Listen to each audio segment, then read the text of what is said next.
to track your Geico claim status online. Hi everyone, I'm here to assist you today. Without any delay, let's jump right in. First, open Geico's website. After you're in the website, simply scroll down to the bottom.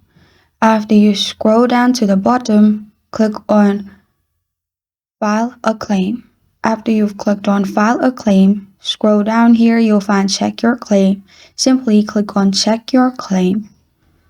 After you've clicked on Check Your Claim, on the right side, it will lead you to a different page. Here, add your claim number, your first name, and your last name. After you've added your first name and your last name, press on Continue at the bottom. You can manage a claim on your policy as well.